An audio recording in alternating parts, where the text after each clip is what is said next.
All right, let's go ahead and get started. Well, welcome everyone. Thank you for joining today's webinar. My name is Brianna Gonsalves. I'm the Assistant Director of the Community Technical Assistance Center. And I would like to welcome you to today's webinar, Using Racial Socialization Strategies to Help Black Youth Cope with Racialized Stressors.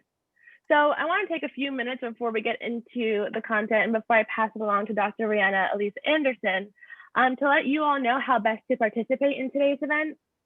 So upon joining today's webinar, you all have been placed on mute to avoid any background noises that may distract others from listening to the presentation. So the best way to communicate with us is by using the chat box feature. If you currently don't see it on the right-hand side of your screen, you can activate it by clicking the dialog bubble at the very bottom toolbar. It says chat and has a dialog bubble. If at any point you come across any technical issues, please chat to us, chat to the CTAC admin, and she will be able to assist you. Also, in order to answer as many questions as we can at the very end of the presentation today, we would like you all to submit your questions throughout the duration of the presentation. So we'll be collecting those and make sure that we're able to answer as many as time permits close to the end. So again, submit those through the chat box as well. I wanted to let you all know that today's webinar is being recorded. So you'll have the opportunity to access the presentation slides as well as the recording after today's webinar in about 2 to 3 business days.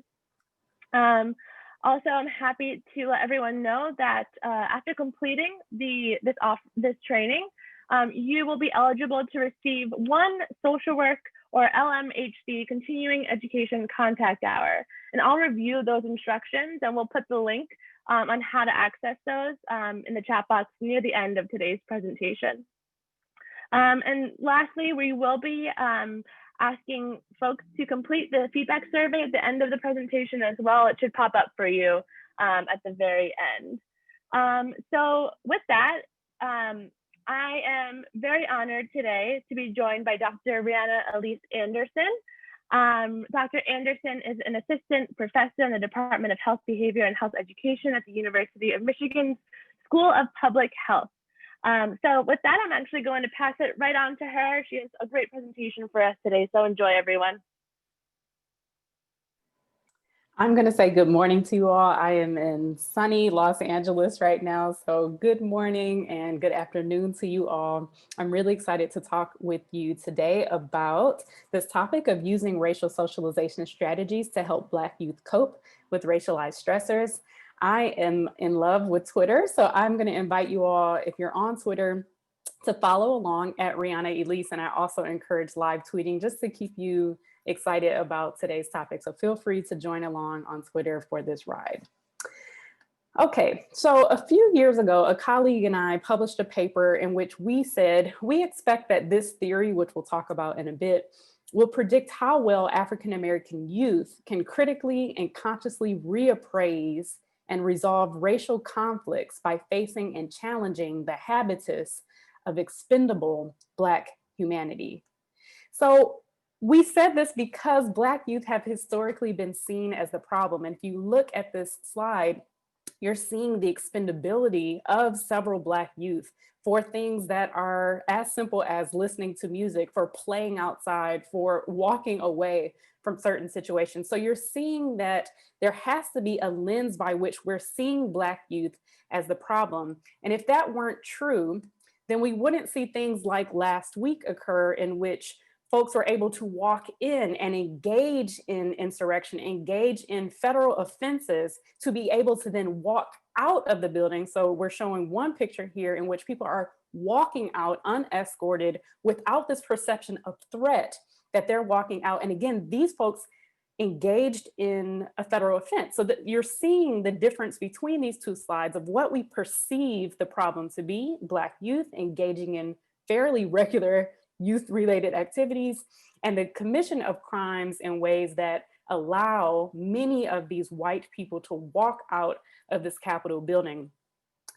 When we think about how racism in the middle or discrimination in the middle of these systems allows for the types of outcomes that we're going to talk about today, this is one example that I really like to show that indicates the interconnectedness of how racism drives these various problems that we see. So whether it be educational access or the labor market or the criminal justice system, whatever it is that we typically see as outcomes that are challenges to Black youth and that we see disparities in, racism is the thing that drives all of these problems.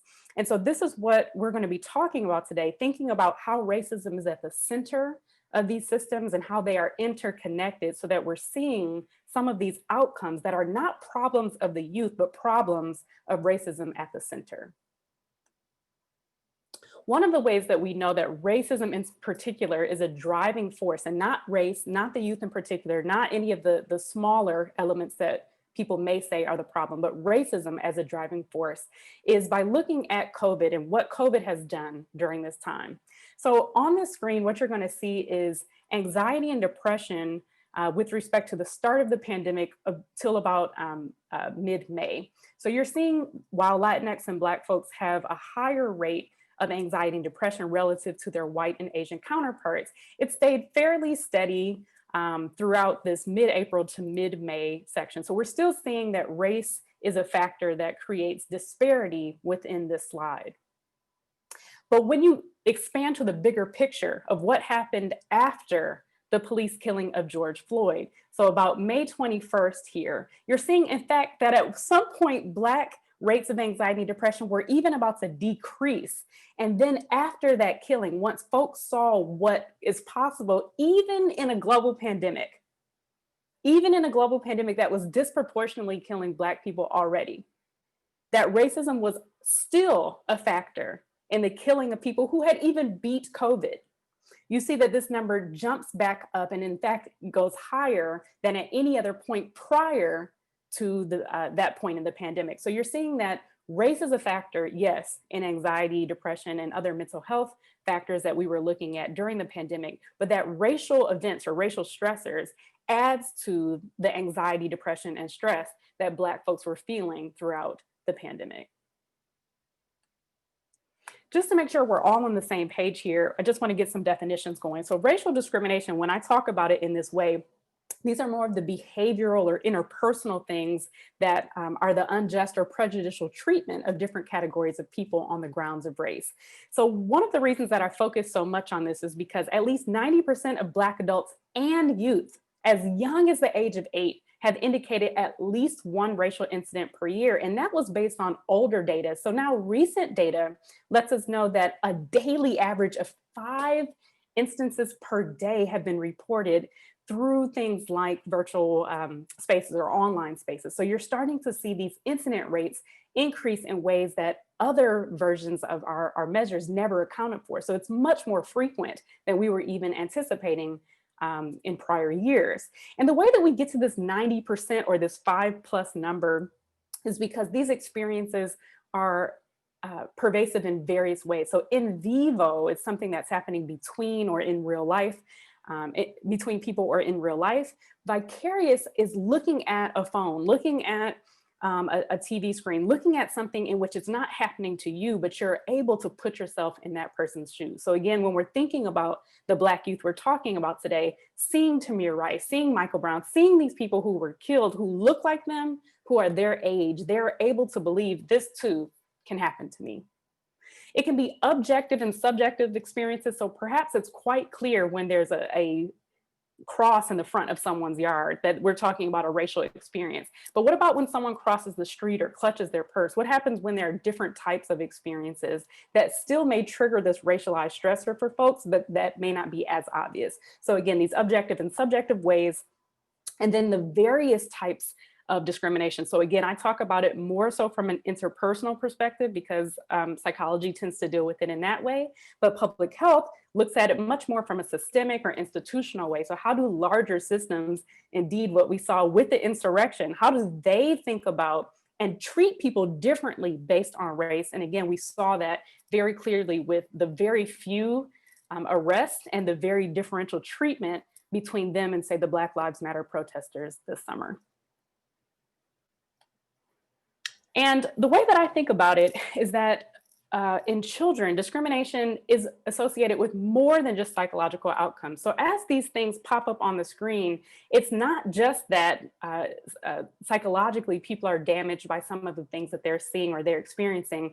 The literature shows so many connections between racial discrimination and these outcomes that it really blows my mind that we're not focusing all of our resources on something that is so frequently experienced by these Black youth. It's impacting so many of their outcomes. So what we'll be talking about today in particular is stress and trauma that comes from racial discrimination. For those folks who are thinking about what is this idea of racial stress and trauma, how does it even differ from some of the other things that we may be more familiar with? Well, it's dangerous or frightening race-based events, stressors, or discrimination that overwhelms one's capacity and impacts the quality of life and or causes fear, helplessness, or horror. These are symptoms as a consequence of emotional pain that can be both during and or after this discrimination.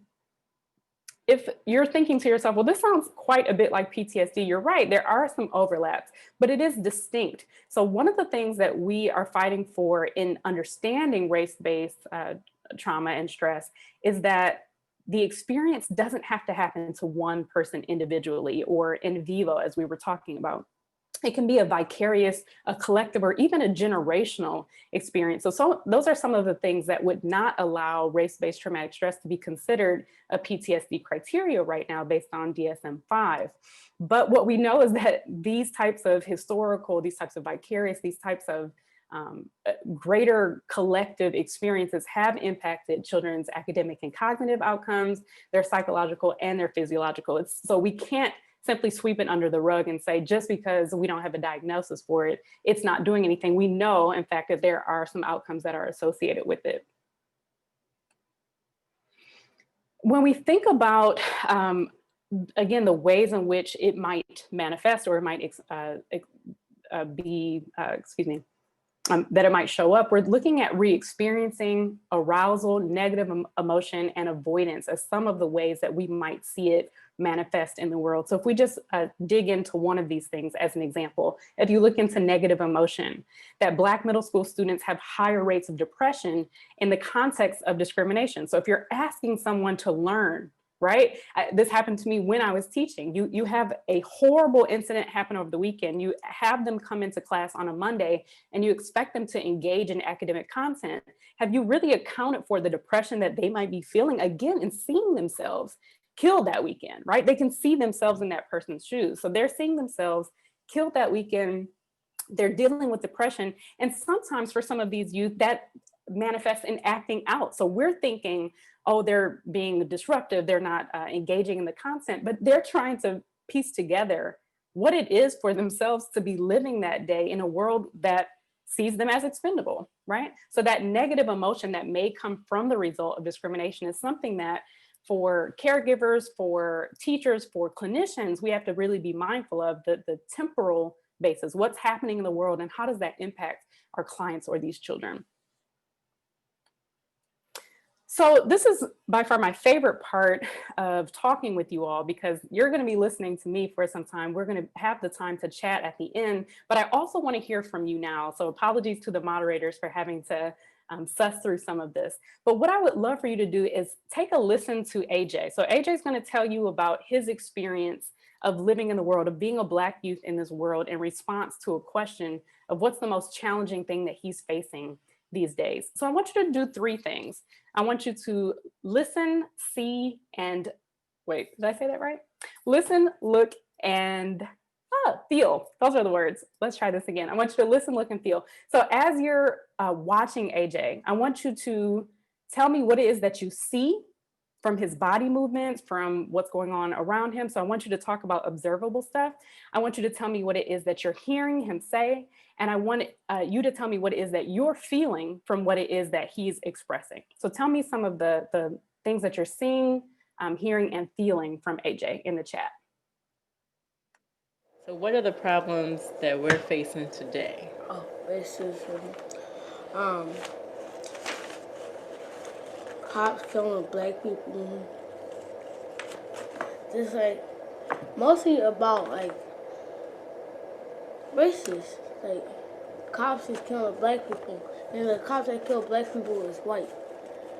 You ever Okay. notice that? So what do you think? What do you think that means? Like, expand on that for me. Talk to me about that. So what do I mean about that? Like, the black people don't like, the white people don't like the black people. So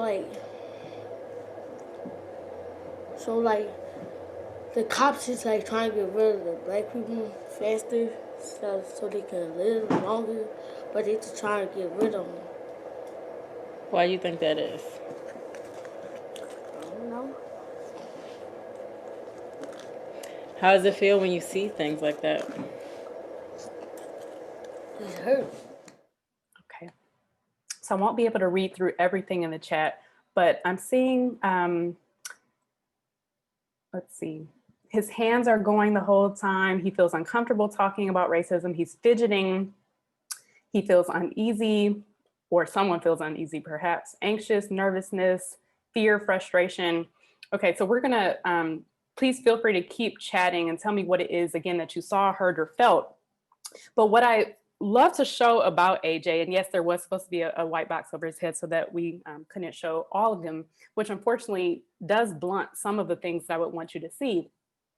But for folks saying that he's feeling uneasy or easily distractible, I would love to submit, this is a 10-year-old boy who's doing very developmentally normative stuff in a classroom setting. So he's eating a water ice. If you're ever in Philly and you want to argue with someone over what a slushie is versus a water ice, you can have at it. But he's eating this water ice, and he's in a space where it's developmentally normative for him to be moving about, to be thinking, to be getting and processing through these things. But he's trying to explain systemic racism.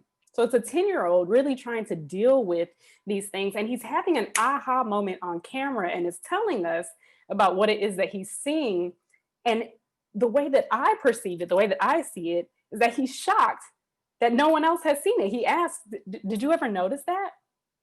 To these adults around him, because surely this can't be the first time that someone has ever seen this connection between race, killing, and a history of this. And he's starting to put all these things together on camera in front of us. And he's explaining at the end that he's hurt by this. So he is moving about quite a bit. He is trying to process, but he's 10. And I just want us to go back to that point. He's 10, he's in a classroom, he's eating water ice, he's doing this developmentally normal stuff. And this brings us back to the beginning where we're seeing children killed for this exact same thing. So AJ's trying to process that while keeping all of this in mind, that that could be him one day. So what are the So what some of you picked up on as well is that what this does, what the discussion of this does, the processing of racial discrimination, it might impair our normal coping processes. So some of the things that AJ might do to deal with that stress may not come about when he's thinking about racism. And that's really supported by the literature, in that Black folks tend to use more avoidant coping strategies only when faced with racially discriminatory events. So let me give you a quick example of what that might mean. If you're faced with two different strategies, of coping with something. So if you approach it, if you want to be hands-on, problem focused in approaching a problem, or avoidant, maybe get away from it or do something that will dull your emotions, like utilize substance. Those are two different ways of going about it. So when Black folks are faced with most stressors, they tend to use a mix of those strategies and tend to do similar strategies to other people. So both within and across culture, we see that there are really no differences in what Black folks tend to do. But when you add racism in the mix, Black folks not only tend to use more avoidant coping strategies relative to themselves, but also relative to other people. So it's a difference in what that stressor is that's going to impact how folks cope with it. When we think about only utilizing avoidant strategies, that means that we're reducing the types of coping responses that we would have available to us. So again, if we typically approach a problem, if we typically do something about it, and we're cutting out half of those approaches, then we're limiting the things that we would normally do or that we would want to do in that process. So what parents try to do is help their children to cope with that racial world, those racial events in particular.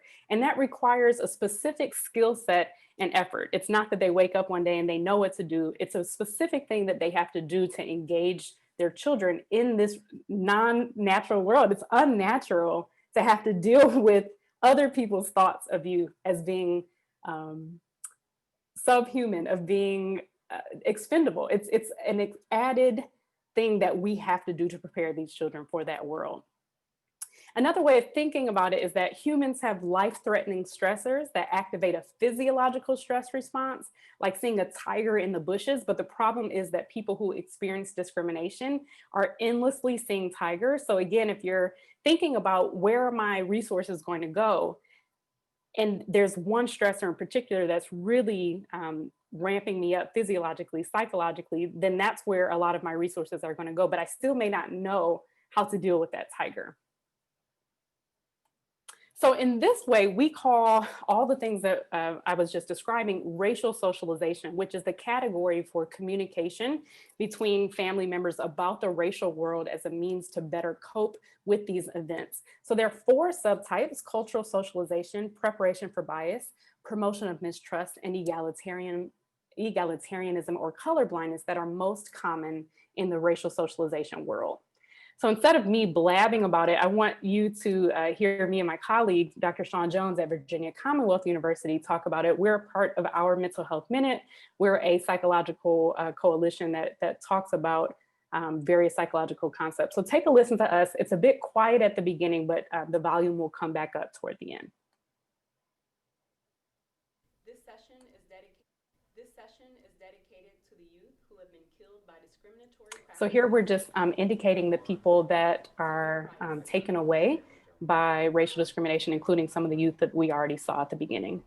Oh man, Reed, what's got you worked up today?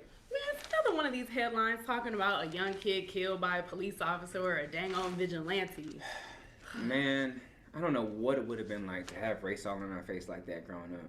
You mean like the O.J. Simpson trial or the L.A. riots or Rodney King? Snap, man. I didn't even think about the fact that young kids can pick up on race like that. Yeah, I mean, by 3, kids are starting to see differences in race. By 7, they're making meaning of those differences. And by 10, they're starting to think about their own role in that difference.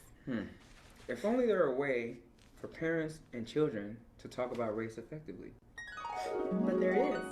So racial socialization is all about the way that parents teach kids about the racial world around them.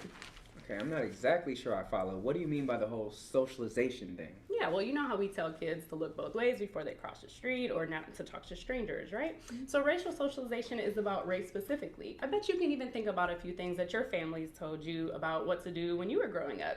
Think about cultural socialization or pride. You mean like celebrating Kwanzaa or going to the African American Museum or singing songs like, "Say it loud, woo, I'm black and I'm proud." Yep, that's it. How about preparation for bias? You know what? Every time I get in the car, I can hear my mom's advice telling me where to put my hands if I ever get pulled over. 10 and 2. And yet we've seen plenty of evidence that shows even when we follow these rules in every situation, it doesn't work every time. Yeah. So what about like when people get upset when things do actually happen? Well, that's also type of a socialization, right? So we call that promotion of distrust. It's when stuff happens and we want to pass that distrust down to our kids. I've heard some people go in the opposite direction. I mean, talking about the fact that race doesn't even matter at all anymore. Yeah, well, that's our last category, right? So some people call it post-racial, some people call it egalitarianism, but it's all about being equal despite race. Reed, I mean, that's a ton of strategies. I mean, so which one should we choose? Yeah, well, the good thing is you don't have to choose just one. Most parents do a blended approach, but it's about the type of blend that makes sense. So preparation for bias and pride messages together typically yield better psychological, academic, and identity outcomes for youth.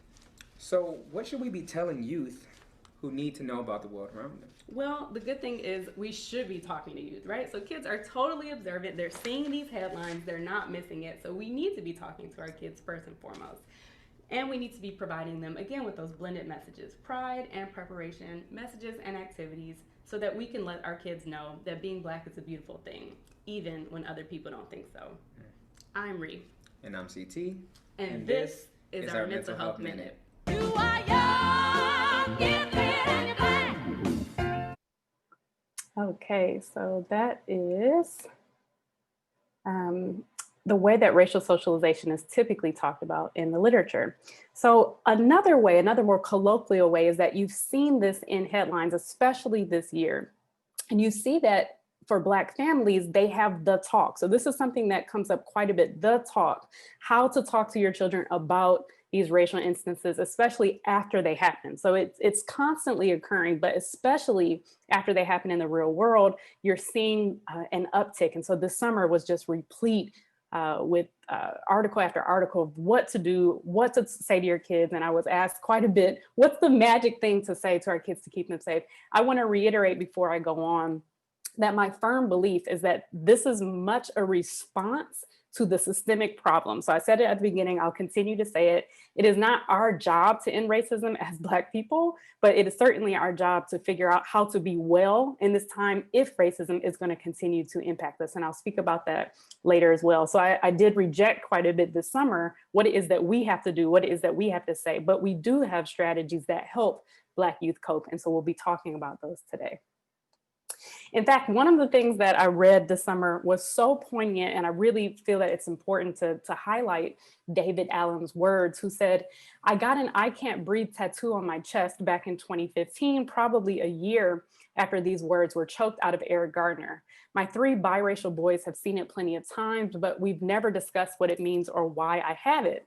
We were talking about George Floyd recently when my 10-year-old asked me about the tat. Those were George Floyd's last words," he said.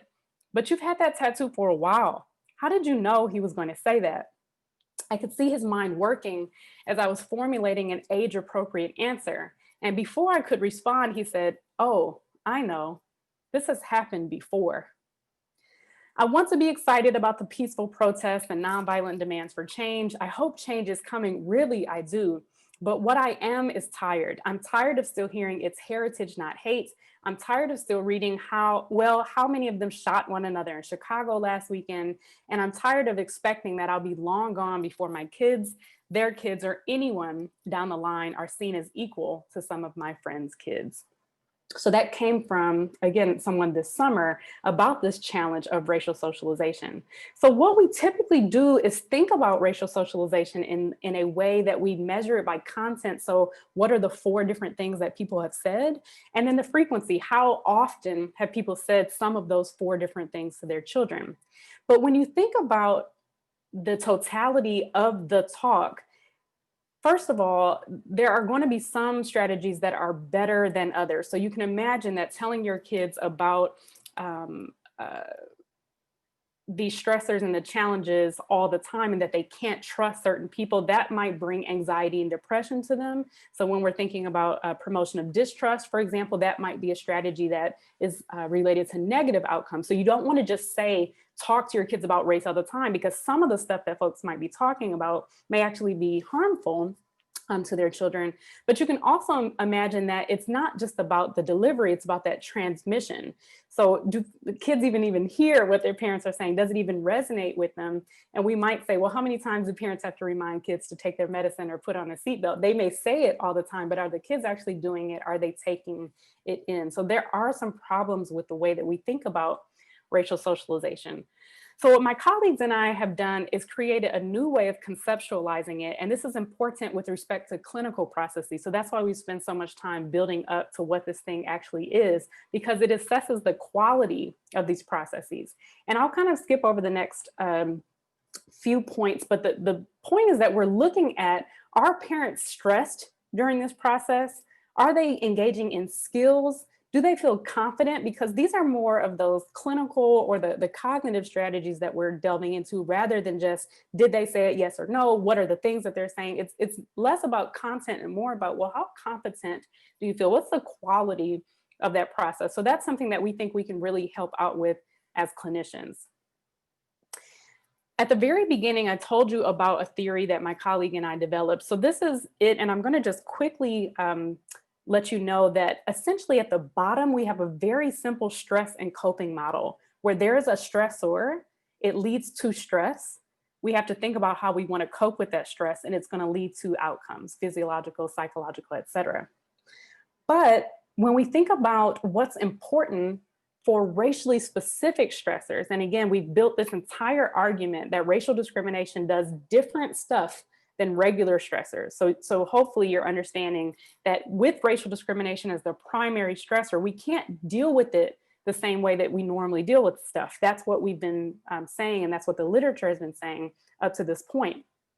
So what we found is that if parents feel more competent, if they are more competent in having the talk, engaging in this conversation, that helps to build up their children's self-efficacy. Their children are saying, I can do something about it. The I don't know that some people said in the chat felt almost like a resignation of like, well, I don't even know why this thing is still happening, why it is that folks would not like me because of my race, is what I saw people say.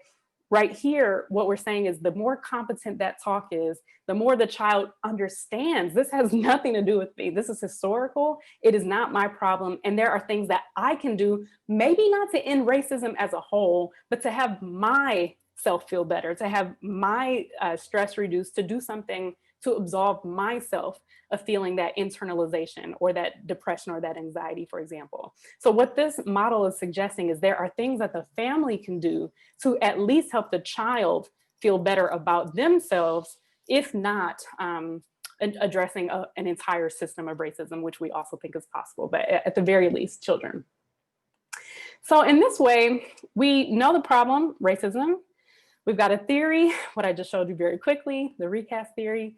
And I just wonder, why won't someone do something about it? So at this point, this is me, my half-hearted attempt at being an emoji. We've got something that we're doing about it, and we want to show you what it is. So I'm going to try to get through the presentation of what it is that we do and some of the clinical strategies, and I want to leave enough time to chat. So I'm going to probably pick up the pace just a bit to make sure that I can talk with you all. I'm going to show you a bit about the Embrace program that I've developed, which is a 5-session family-based intervention, which is designed to increase the talk competency, reduce that stress, and increase the self-efficacy of the youth, and improve some of the outcomes that we saw on that slide with like the 20 different things that discrimination does to kids. We do this by engaging in racial socialization content. So I'll show you a bit of what we use. Management of stress through things like CLC-BE, which I'll also show you, and different bonding or family relationship activities as well. So we think about the same model, that recast model with Embrace, and I'll just kind of show you the various 3 sections. So there's a racial kind of stress section in which we want to increase the awareness of that stressor or the appraisal of it and improve stress management. For the racial protective section, we want to reinforce those protective racial socialization strategies and also improve the competence that the family feels in engaging with each other. And then for our outcomes, how do we think it's going to impact coping or the psychological or physiological outcomes? Well, we want to encourage people to be expansive in their coping strategy, so not to rely just on avoidant, though I did just put a note in the chat. Sometimes it behooves us to be avoidant. If you don't want to engage with a charged up police officer in that way, that might be a life-saving strategy. But what we want to do is essentially give you the opportunity to engage in the coping strategy that you want to engage in. So we want to give you practice in thinking about and sorting out what you want to do about this issue, which we then believe will lead to improved outcomes. So one of the ways that we do this is by directly working with families. So briefly, what we've done before, we worked with 10 to 14-year-olds because that's the age range in which children both have a more concretized understanding of race and also talk to their parents more than other people like peers or mentors. So this is a pretty specific time in the racial socialization literature to dig into this work with kids. And then we also recruit from places where kids are, so schools, behavioral service agencies, social media, et cetera. We've developed a clinical manual for families with 30-minute sessions, 15-minute breaks, and then a 45-minute family-based session. We utilize things like behavioral activation and role playing to have our sessions as well. And we utilize things from the media. We think a lot about how media has an impact on kids, again, through that vicarious kind of experience. So we want to utilize media as well. We want to show them themselves. We want to show what's going on. So in a conversation about growing up Black, for example, there's a quote that we like to pull out that we might have both parents and children talk about. So take a quick listen. My parents taught me, oh, cops are your friends. You're supposed to, they're here to protect you. But all I'm seeing is the opposite. So how can I not be afraid when I feel like I'm being hunted? When I feel like I'm there to fill a quota? So in that way, we would ask the parent, well, in the video, a child says he's being hunted. What has it been like as a parent to have a Black child at a time where they feel hunted? And then for the child, we might ask something like, how does it feel that your parent would have to warn you about racism? So we kind of take apart some of the things that we see in the video to make a dialogue for the parent and children to be developmentally appropriate as well. If folks are familiar with TFCBT, we integrate some of those strategies within our clinical care. So the practice acronym, we utilize some of the those elements within our work. If you want to learn more about some of the ways we do that, I really encourage you to check out a paper that just came out, Metzger Anderson et al. 2020, to get step-by-step ways that we go through each of the practice elements to utilize racial socialization. But I'll dig in a bit to the A, the affective identification. So the purpose of that is to help recognize and communicate feelings associated with experiences of racism and discrimination. And once you're able to identify and communicate your feelings, you can begin to tolerate distressing emotions and to change the thoughts that are associated with them. So that's a basic way of understanding affective identification. So with respect to racism, we might say, what recent experiences have you had with racial discrimination and how did they make you feel? And then we provide them with various charts or identifications where they can say, this is how that made me feel. So sometimes we might see it in a jaw, we might see it in a clenched fist, we might see it in when we go to the doctor and we have numbers out the roof for some of our blood pressure and things of that sort. So we want to get folks to actually make a connection between what are the emotions that I'm feeling? So you heard AJ use the term, it hurts. What other words might it be? Let's dig in a bit to what that is. And for some children, that may have even been a big step. But can we get folks to actually name what it is that they feel when they're going through these discriminatory processes? So that's really important to appraise correctly, to identify affectively correctly as well. There are a number of other cognitive behavioral strategies that we utilize within it. And so mainly a regulation of relaxation response, which you'll see in our CLC-BE in just a bit, and various types of restructuring, meaning making, and attribution as well. So I want to talk with you about CLC-BE as a concrete strategy that you can walk away from this webinar with. So what we ask people to do, again, if we're going to get to the affective identification, if we really want to get people to the brass tacks of what it is that they're feeling, we have to get them back into the space of what the stressful encounter was. So we're really taking them back to a trauma exposure to get them to think about, what is this thing that stressed you out? Then we would ask them to calculate on a scale of 1 to 10, how stressful was it for you? Did that emotion shift or spike? Kind of like what we saw with the George Floyd figure that I showed earlier. Then we want you to locate in your body where you feel the stress. So be detailed about that. Something that we found often is that the chest is a place that people point to. And you'll even watch people as they're telling their story, expend all this energy. They'll spend all their breath outwards, and then they take a huge deep breath at the end. So we're watching people embody this idea of I can't breathe in a very literal way because they are expending all of this energy and forgetting to take that breath in. So when we're talking about the feeling of a knotted gut, or watching your fist ball up, or seeing your knee bounce up and down, or feeling that inability to breathe, that's where it's really important to locate in our body where we're feeling that stress. This next part is incredibly important as well. We're communicating what self-talk is going on in your head. So oftentimes with discrimination, there's an internalization that I did something wrong. If I had just not done X, Y, and Z, if I wasn't here at this place at this time. There's often a lot of self-blame that happens with discrimination. So you want people to start to dig into that mindset so that they can pull it out and make it explicit, so that they can tell you, this is what it is that I'm thinking about when this thing happens to me. So figuring out what the stressful encounter was, calculating it, locating it, and communicating it are 3 of the strategies that we ask people to do. And then we ask them to breathe and exhale. So we're doing relaxation at the end after really stressing people out at the beginning of this exercise.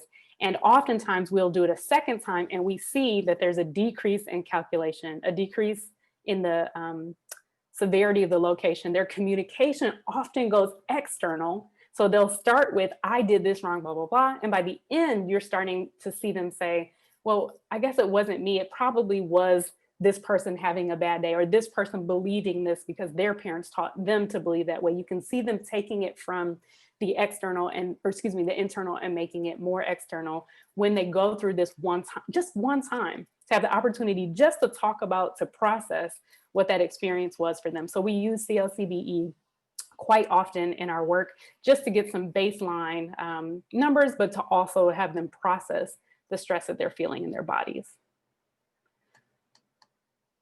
If we had more time, I would certainly go through this with you, and it would be an opportunity to work with individuals. But generally speaking, this is just a repetition of what we just said on the prior slide. If I was able to work with someone individually, I would just kind of walk them through that. Okay, so to quickly give you some input on how this has worked, when we have spent time talking to children and their families about racism in particular, and we ask them to process this, we give them stress management tools. When we're giving them coping strategies, this is what we found. So I'm gonna take a look at the parent section for this slide. And let me orient you. So we have a 1 to 5 on the perception of coping ability. How much were you able to cope? Not so well and extremely well. And then the session number. So when they first came with us until the end of our Embrace work.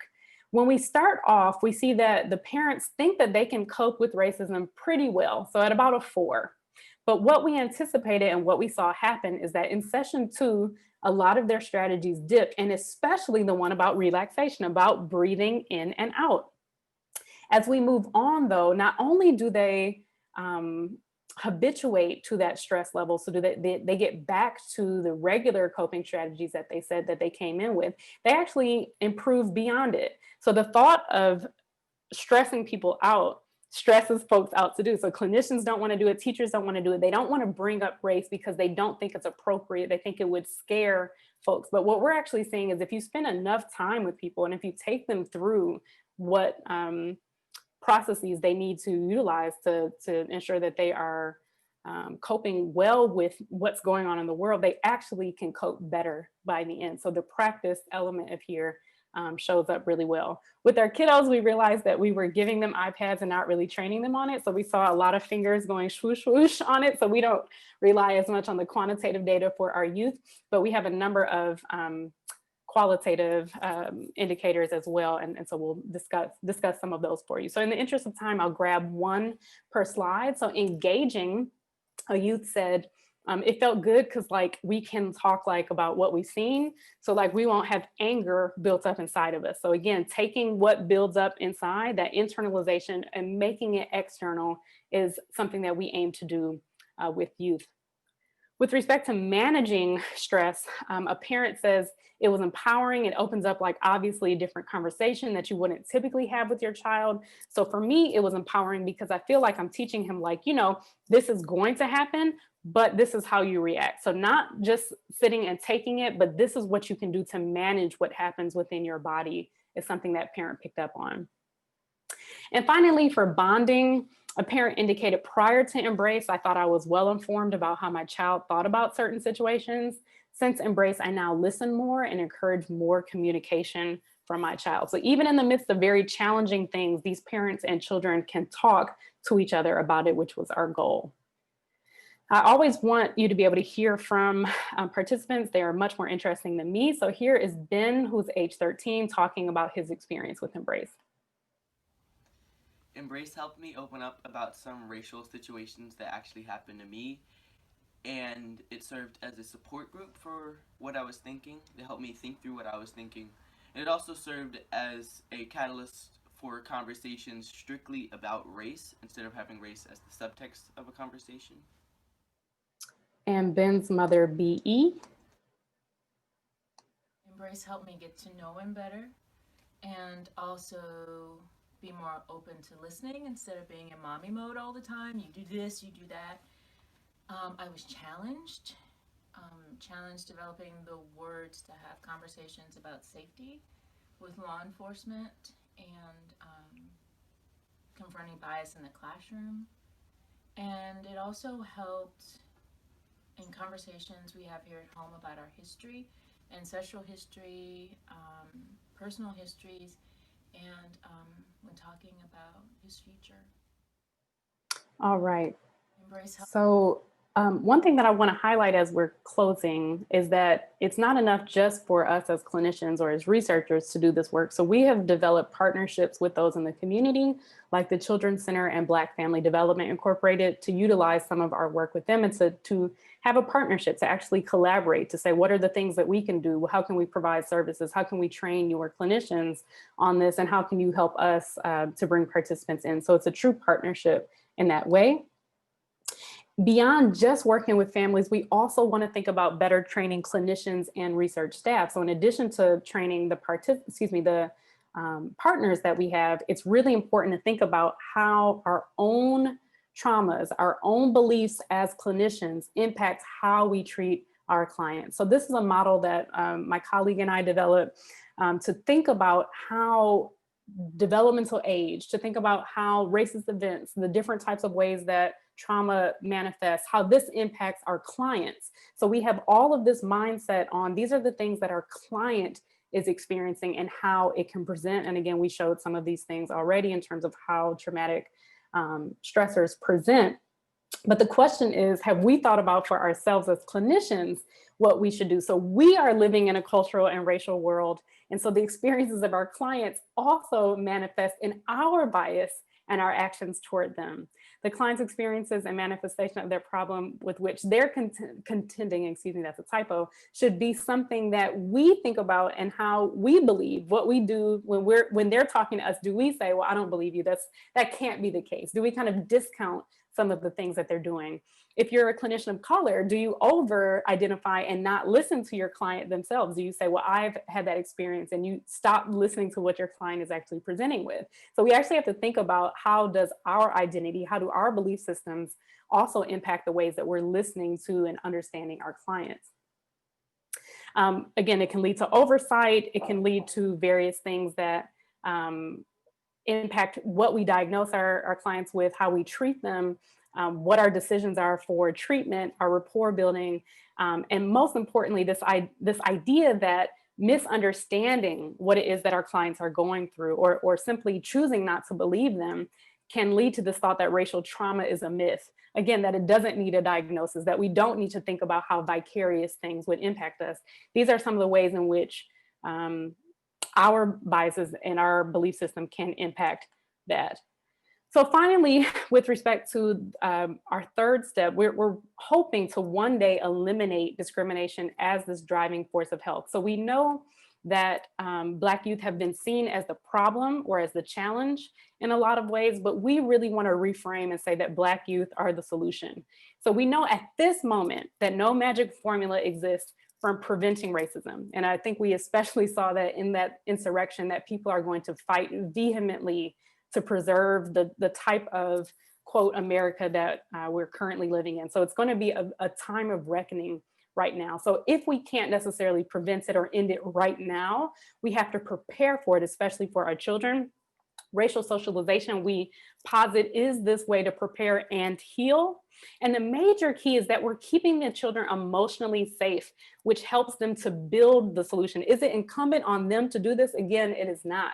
But for the youth who are growing up at this time, they've always been the resistors. They've always been the freedom fighters.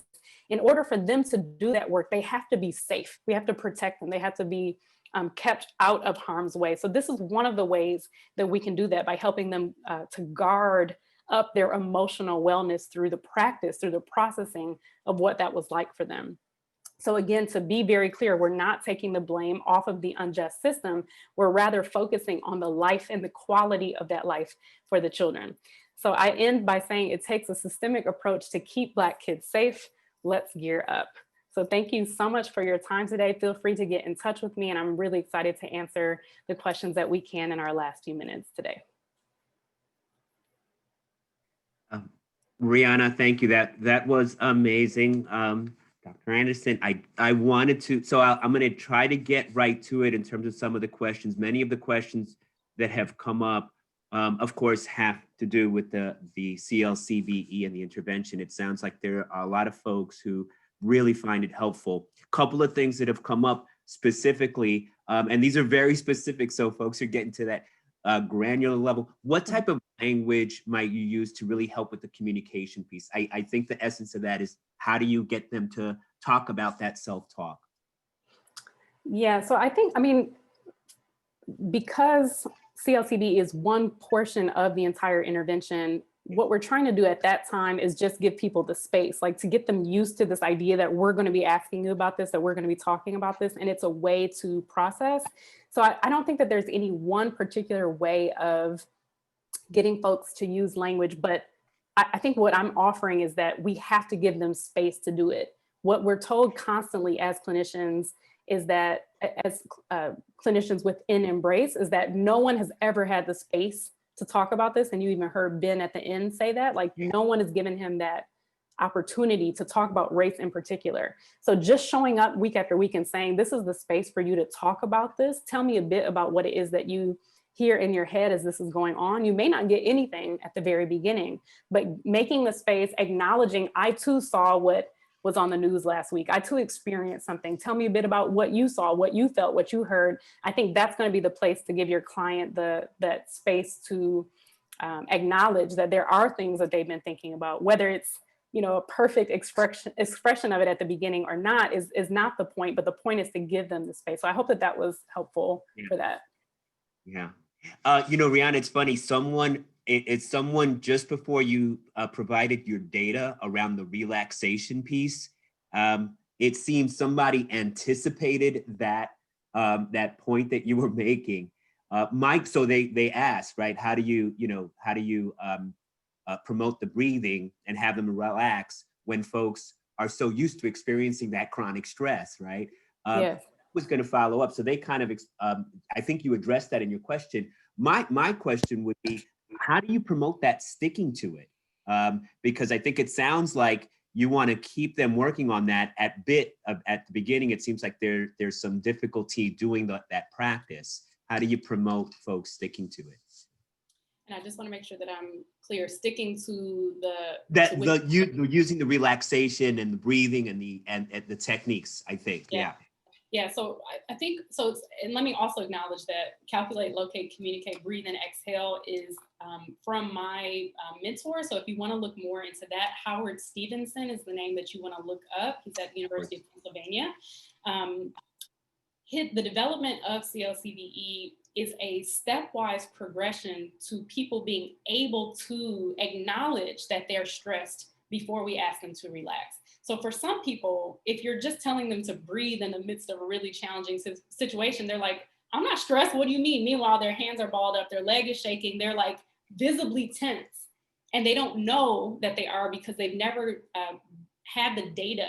They've never had the feedback to say, oh snap, like I didn't realize all of this meant I was stressed, right? So we're asking them to go through these fact finding, these data providing elements to say, you have data now to suggest that you might be stressed. I'm not telling you you're stressed, but you're telling me you're at a 10, right? You're telling me that your stomach is in knots.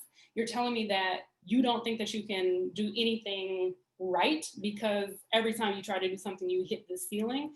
Everything that you're telling me suggests that you might be stressed. And when we get to this breathe and exhale part, it's going to be really important for me to say, to use that data and respond back. Wow, if you're at a 10, that feels like a lot, right? Like maybe I'm not giving a name to it, but maybe I just say that's a lot. Like if your stomach is in knots, do you like that feeling? Like asking that question, begging the question, does this feel good for you? Is probably step one. And if they're saying no, okay, well, let's just start at this breathing. Let's just relax a little bit. It sounds like you're dealing with a lot. Can I offer breathing and exhaling as a way to relax a bit from this really stressful encounter that you just had? Might be a way of doing that. But again, we put it at the end because we recognize that for most folks, they don't indicate feeling stressed while going through all this, while their teeth and shoulders are like this. Like you can see it and they're saying, I'm not stressed about it. Because in a lot of ways, we haven't given them the ability to be stressed. We haven't told them it's okay to feel frustrated from this. If everyone at your job is saying, don't play the race card, we're not going to talk about it here, this isn't the place to address it, and then you come home and everyone is feeling the same stress and maybe they don't have the language to talk about it either, this is the time where we're saying, you can finally take that coat off. You can finally let those shoulders come down. This is the space. Let's engage in relaxation together. So I hope that was helpful. Yeah. And again, I have so many questions about sort of getting these kinds of interventions out there. I think one last one we can squeeze in here is what about working with parents? I think your example, BE, kind of spoke a little bit to this, but how do you work with parents that have not identified their own stress about race? Yeah, so this is my favorite part of Embrace. A lot of racial socialization, either literature or the programs that exist, tell parents who are humans themselves, this is what you need to do for your child. And we skip over that parent piece. So I would say for both parents and clinicians, what Embrace allows us to do is to be individuals first. We recognize that everyone has had a racial experience, whether perpetrated or a target of, right? So everyone has had a racial experience of some sort. So we become individuals in this process. We come in as individuals to say, what is it that you've even experienced? Let's take time to unpack what it is that you have been through as either a clinician or a parent. Let's unpack that a bit. And now thinking about yourself in this role as a parent or clinician, what are the things that you would want to do to help your child or that family that you're working with to better talk through, to better process those things? So that's something that I love. BE faced something, and we have a case study on that family if you want to read a bit about that. But you heard BE talking about something she was carrying for 20 years that she never processed with anyone. And she didn't realize how that was impacting what she was doing with her child. So she had 5 sessions. That was the stressor she chose to talk about in her CLC-BE. And we unpacked it for 5 sessions. How does it now feel to talk about it? Are you holding on to that stress by the end of session 5? And she wasn't. So it's a beautiful way of treating people as individuals and saying, you don't have to come in as a parent, you don't have to come in as a clinician, you don't have to come in as knowledgeable about this stuff because we're all experiencing it. This is the time and the space to unpack it. Fantastic. Well, Brianna, Dr. Anderson, I want to thank you for this. I want to turn it back to Brianna because I think she needs to maybe cover a couple of things, but thank you so much for an incredible presentation. Thank you both for going through those questions, and thank you to our attendees for submitting such thoughtful questions as well. So I wanted to make sure we have a couple minutes or just a quick couple seconds really to talk through the instructions for receiving your social work or LMHC continuing education contact hour. We'll put the link to access the instructions as well as the CEs in the chat box too. But you'll notice here that there are a couple requirements. One is that you have attended today's training. So if you're here with us now, you are eligible. Please make sure that if you did not connect to today's training via computer, please email us at ctac.info@nyu.edu. That's again, ctac.info@nyu.edu to let us know that you did in fact attend. So for folks who joined by phone and are interested in CEs. Again, you'll follow this link and then you'll be prompted to log into the online portal, fill in the billing information and register, and then pay the CE processing fee, which is $25. So again, that link is in the chat box. If you have additional questions, please feel free to contact us. And Dr. Anderson, if you could just move to the next slide. I just want to highlight for folks that we do have an upcoming event called on problematic sexual behavior in a few weeks. So you can visit us at register.nytac.org to register for that event. And then we have one more slide that really just covers some of our contact information. So again, please feel free to reach out with any questions related to today's webinar, as well as related to instructions on CEs. Our email address again is ctac.info@nyu.edu. In the chat box, you also see there's a link to the feedback survey. So please give us your thoughts on today's webinar. We'd love to get your feedback, suggestions for our future offerings as well. Go ahead, Jim. And I just wanted to mention a couple of folks have mentioned, I think you mentioned at the beginning, Brianna, how they can contact you, but some folks are definitely asking how to get more information about Embrace and other materials. So I don't know if you want to send them a quick way of following you. I know you mentioned Instagram earlier, or getting additional information about your work. Yes, I'll, Twitter, because I will not respond to you on Instagram, but Twitter. Sorry. Sorry. I'm just kidding. So I put some of that information in the chat, but mainly, and I'll also put a few more Embrace links as well, but you can follow me and I'll be able to get you plugged in. Thank you. All right, well, thank you so much, everyone, and to our presenter, Dr. Anderson, for leading us through a fantastic presentation today, and to my team also at CTAC for your facilitation and support today. So thanks, everyone. Have a great afternoon, and we'll be in touch. Thank you all.